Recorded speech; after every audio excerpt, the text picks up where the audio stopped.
Good morning, good afternoon, good evening. Anong oras nyo man po napanood ang video na to? Welcome back to our kitchen. Ayan. And here we go to our channel, Special SB Food. So now you see our marinated chicken. I marinated this one yesterday and leave it overnight. So all you need to do, we know already how to marinate our chicken. So you put the soy sauce, black soy sauce, the black pepper, the sauce of our pineapple, garlic powder, then you put inside, and of course our lemon. That's the thing we need to do to our marinate chickens. And a little sugar because we need to more sweet for our hamon chicken hamon.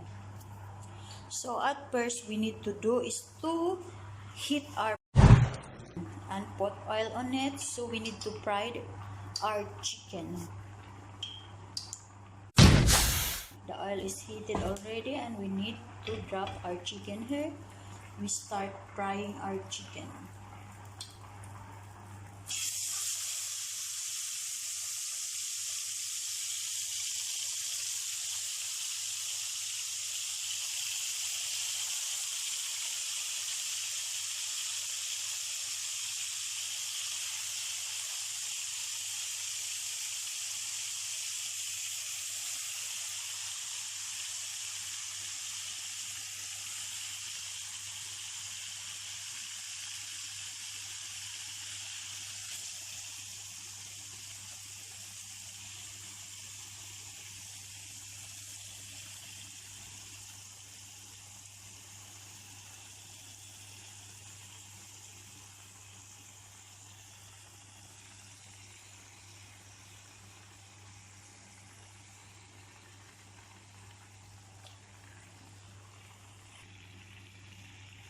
Start frying now our marinated chicken.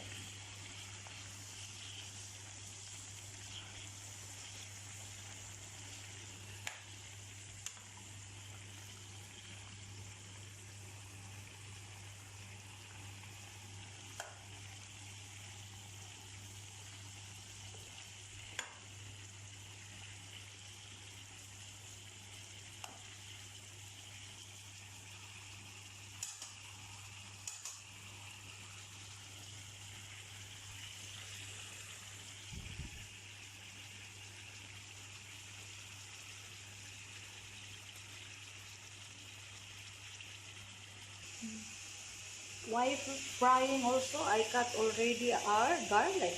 So, normal cut only our garlic and our onion.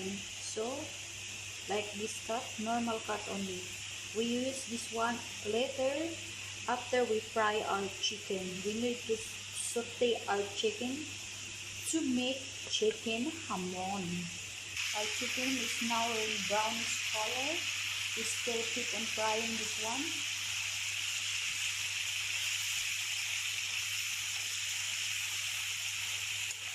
See, it's already brownish in color. Just continue frying your chicken until it's cooked.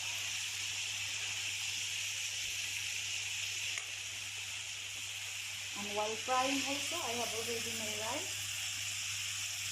Just about to cook my rice already. So, one at a time work.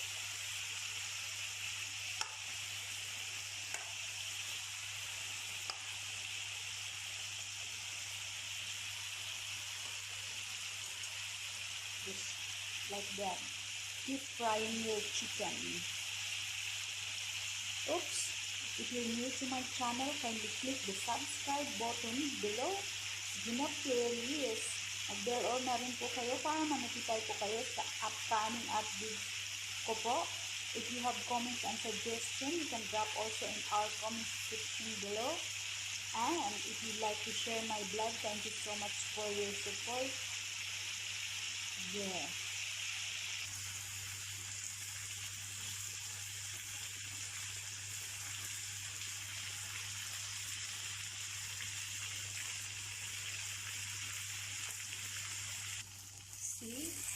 Wow, it's brownish in color already, and it's very delicious, smells good. So if you already done frying your chicken, you can remove your chicken one by one, or you can get new frying pan, and we will mix saute our fried chicken.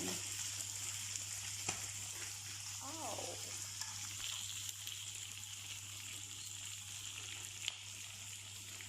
so for me, I already done frying, so I remove this one. Here's already my new pan. I put oil on it.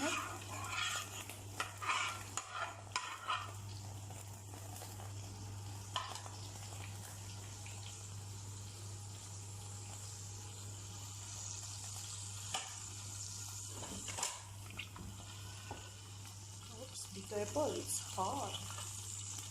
Just wait until the oil is become hot.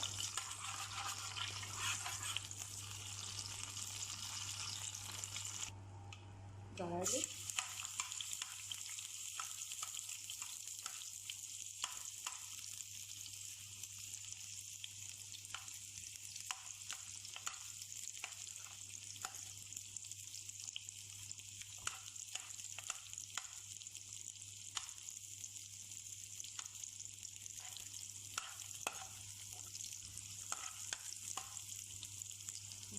Smell, right? Like very nice smell. Wait until it's brownish in color.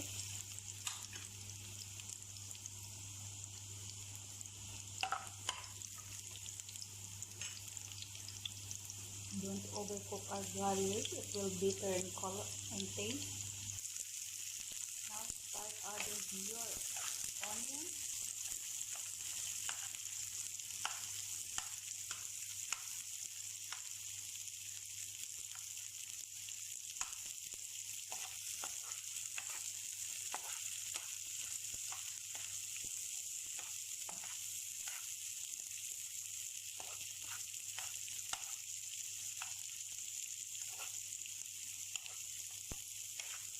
Saute or mix together until it browns in color. Also this one, our onion.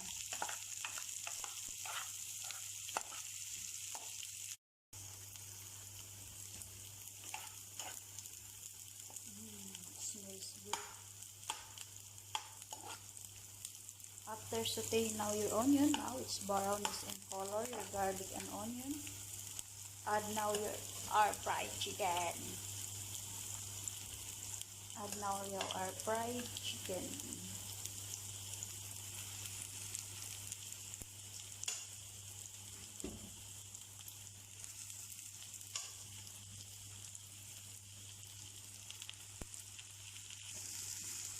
After adding your fried chicken, mix it properly. So it will mix the garlic, the onion, and everything.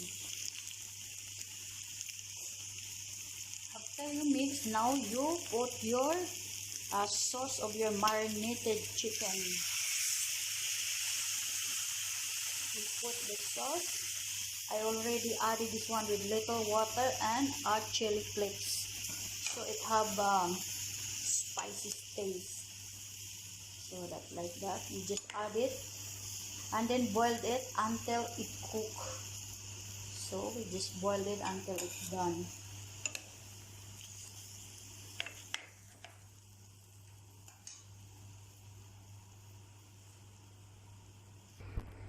Cover, boil for 10 to 15 minutes until your chicken is cooked. Wow, it's so creamy and yummy smell.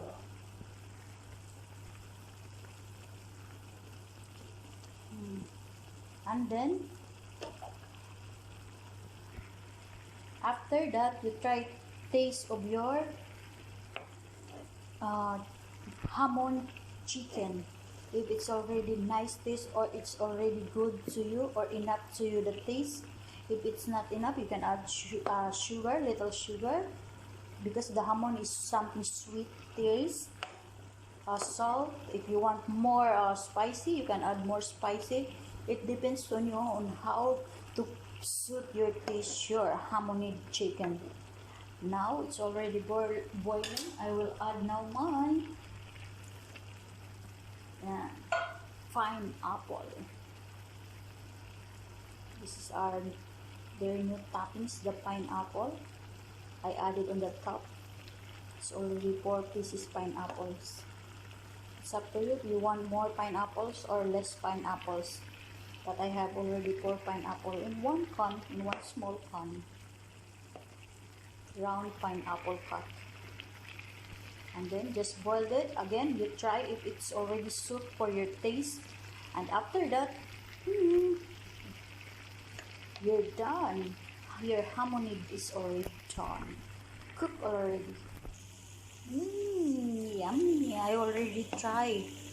I already taste my Hamonado chicken and it's already good taste for me. Try yours now and you will experience the yummy, yes, sarap ng inyong Hamonado chicken. So, it's time to eat now. Nam nam, yummy.